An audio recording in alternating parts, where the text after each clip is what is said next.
collectively spending 30 years in the corporate world, we were ready for change and new challenges. We were ready for change and new challenges. We loved working for these big developers and the fantastic projects we were lucky enough to deliver. But we found it was our time to try something different and just take more of a control of our future. So as we're both into self-help and looking for inspiration, we attended a Tony Robbins event in Sydney. So over the course of those 4 days, we learned to unleash the power within. So during that time, we walked on fire with Tony Robbins and came to realise that we had the power just to control our own destiny. And Riye and I had previously spoken a lot about doing our own thing, and I guess that was the impetus that we really needed. So shortly after that Tony Robbins event, we both resigned from our jobs. And on reflection, resigning was probably the hardest part, because once we did that, the rest just kind of fell into place.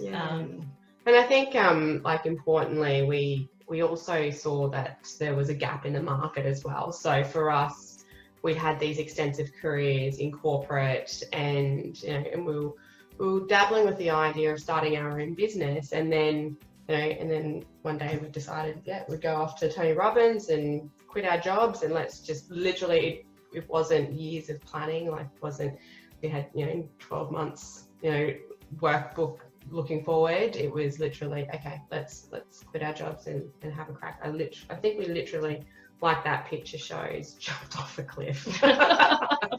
So not a whole lot of planning there, but we saw that, when we were working through it, we saw that there was that gap in the market, and we really thought that with our experience and kind of our passions, that we saw that there was an opportunity to bring a different approach to the market in the development consulting space. And we just also, given our passions, we have a lot of desire to innovate and explore new ideas.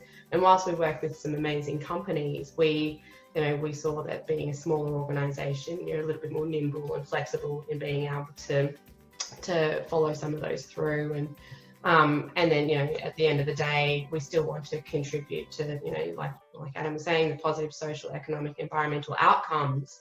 But we want to do it in a bit more of a different way that we've traditionally seen in the market. So what did those first few months look like? So we hustled hard, and we basically just operated out of cafes and on our back deck. We really just took a broad approach to securing that new work, whether it was a home renovation or just doing a 3-lot subdivision or some townies. We did it. So it wasn't glamorous, but it did pay the bills in those first few months. And eventually that determination really paid off, because in February 2019, we joined the Queen's Wharf team to bring their first residential tower to market. And look, that was really when our business took off.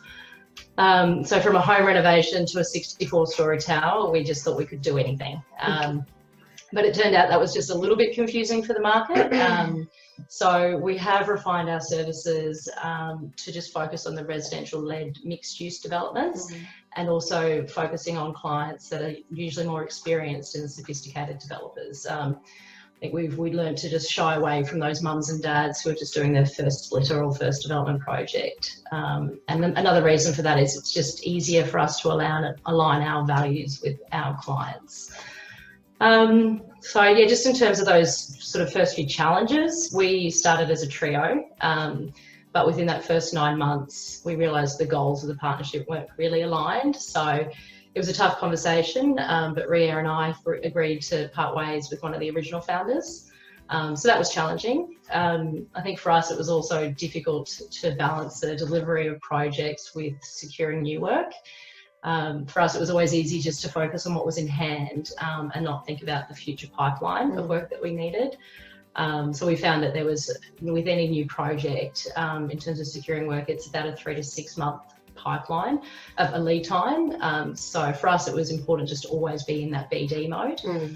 And I guess for us, we were always, our experience has been in project delivery. So running a business is a whole new kind of kettle of fish in itself. So learning all the business processes and structures was a kind of a new mountain to climb. Yeah, short that's term. yeah. I think one thing that we've definitely learned over the last 2 years is that we just need to be adaptable. Our plans will always change, and we're always going to be pivoting in line with market conditions. So that just allows us to continue to refine who we are as a company and just lets us evolve as a business as well. And I think like something that has been a real core for our business as well is constant referring back to what our values are. And at the end of the day, we're not here just to, just to make money. Whilst that's a nice outcome in the property development space, we need a purpose to be able to jump out of bed every day. And for that, it's really giving back. And for us, it's contributing to those, like I said previously, the positive social, economic, environmental outcomes in the industry. So every project that we look at bringing on board under the Bluebird banner, we want it to be renowned for doing something well for the space, for the industry. We're big on community and placemaking. We're very much a relationships-driven business. We're constantly looking at, partnerships with affordability and social housing providers, and at the end of the day, sustainability in the environmental space is really important to us. In terms of our vision, where we expect to be, in the longer term, is a company that is renowned for creating, inspiring, innovating, and overall making lives better through sustainable and connected communities. It's something that we drive through every single one of our projects with our. So just to wrap up, Riya and I just wanted to leave you with some lasting pieces of advice. So firstly, choose the right business partner. Helps. And if you don't, fix it quickly, and create a business plan. It will give you direction, clarity and purpose.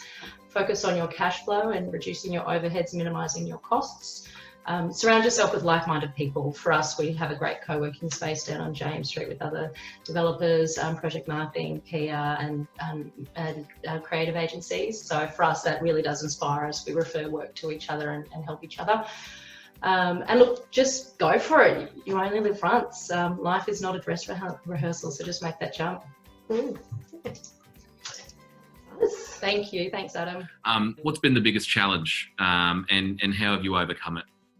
For me, for us, it was like that period of time when ScoMo was coming out with the announcements every week, every day in COVID, when we were doing the restrictions.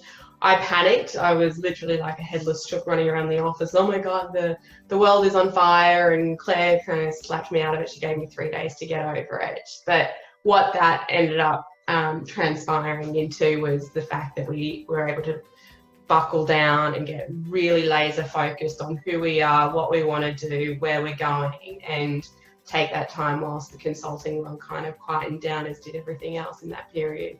It gave us the ability to reflect and strengthen our plans. And now I think we're kind of leaps and bounds ahead of where we probably would have been had it not happened. So that's right. Rough seas make good sailors. So we've definitely learned a lot through this process and just learned to focus on the bigger picture as well. Yeah.